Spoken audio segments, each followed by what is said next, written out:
అందరికీ నమస్కారం. ముక్కోటి ఏకాదశి రోజున ఉత్తర ద్వార దర్శనం వెనుక అసలు కథ. వైకుంఠ ఏకాదశి రోజు ఉత్తర ద్వారం గుండానే దర్శనం ఎందుకు చేసుకోవాలో తెలిపే ఈ పురాణ కథను తెలుసుకుందాం.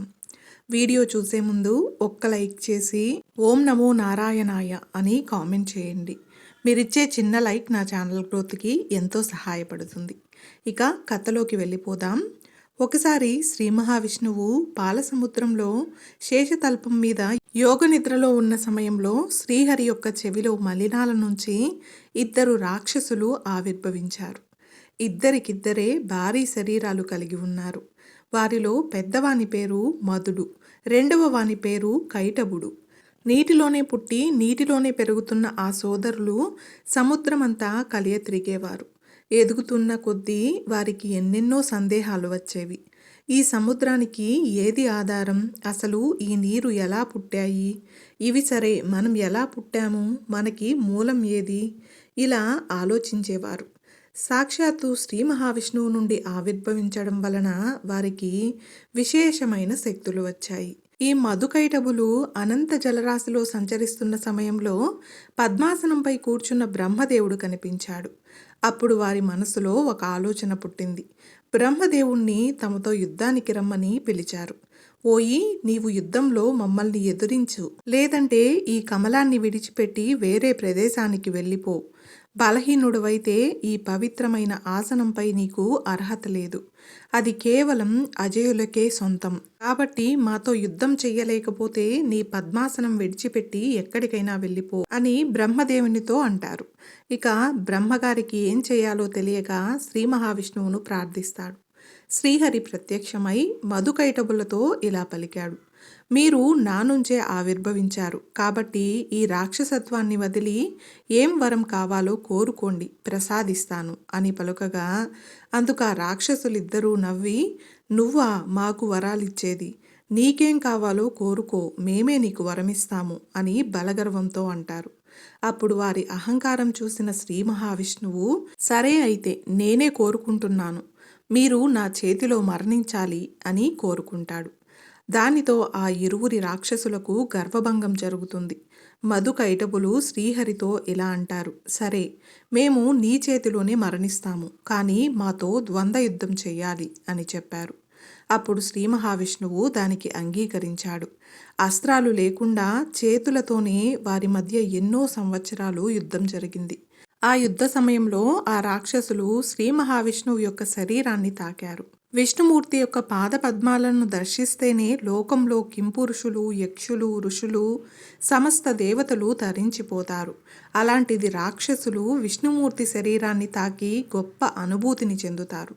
అప్పుడు మధుకైటభులకు మరో ఆలోచన వస్తుంది. కేవలం శరీరాన్ని తాకితేనే ఇంత గొప్ప అనుభూతి ఉంటే ఎల్లవేళలా వైకుంఠంలో ఉంటే కావాల్సింది ఏముంది అనుకుని విష్ణుమూర్తితో, మాకు ఒకే ఒక్క వరం కావాలి, మమ్మల్ని వైకుంఠ లోకానికి తీసుకుని వెళ్ళండి, ఎప్పుడూ మేము మీతో పాటే ఉండే వరాన్ని ప్రసాదించండి అని శ్రీహరిని కోరుకుంటారు.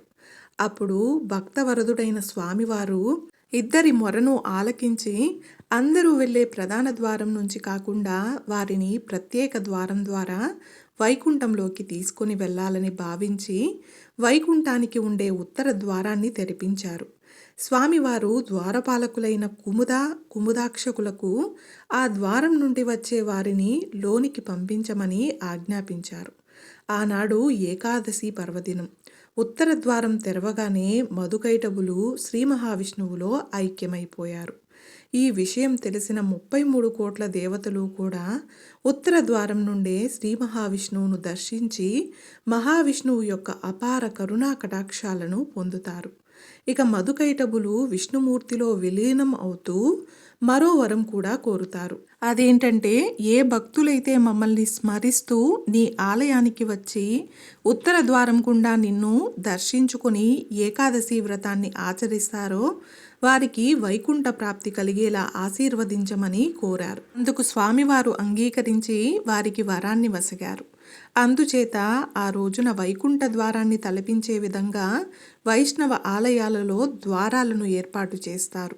మామూలు రోజుల్లో దేవాలయ ఉత్తర ద్వారాలు మూసి ఉంచుతారు.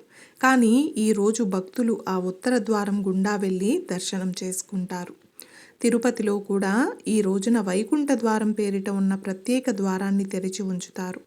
సూర్యుడు ఉత్తరాయణానికి మారే ముందు వచ్చే ధనుర్మాస శుద్ధ ఏకాదశినే వైకుంఠ ఏకాదశి లేదా ముక్కోటి ఏకాదశి అంటారు. సూర్యుడు ధనుస్సులో ప్రవేశించిన అనంతరం మకర సంక్రమణం వరకు జరిగే మార్గం మధ్య ఈ ముక్కోటి ఏకాదశి వస్తుంది. శ్రీ మహావిష్ణువుకు నెలవైన వైకుంఠంలోని వాకిళ్ళు ఈ రోజునే తెరుచుకుంటాయి. కాబట్టి దీన్ని వైకుంఠ ఏకాదశి అంటారు. ఈరోజు శ్రీ మహావిష్ణువు గరుడ వాహనారూఢుడై 3 కోట్ల దేవతలతో భూలోకానికి దిగివచ్చి భక్తులకు దర్శనమిస్తారట. కనుక దీనికి ముక్కోటి ఏకాదశి అనే పేరు వచ్చిందంటారు.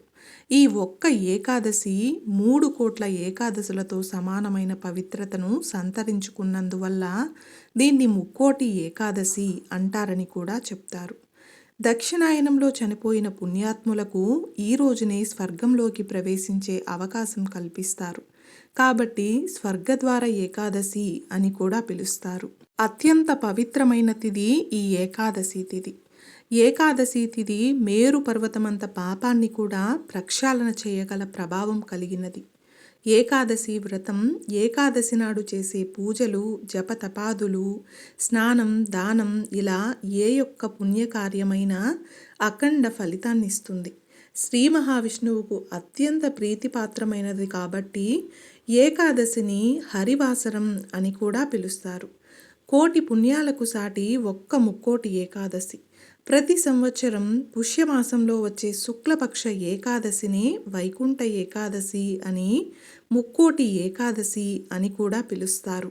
ఒకసారి పాండవాగ్రజుడైన ధర్మరాజు శ్రీకృష్ణుణ్ణి ముక్కోటి ఏకాదశి గొప్పతనం గురించి వివరించమని అడుగగా దానికి శ్రీకృష్ణుడు ధర్మరాజుతో ఇలా చెప్పడం ప్రారంభించాడు.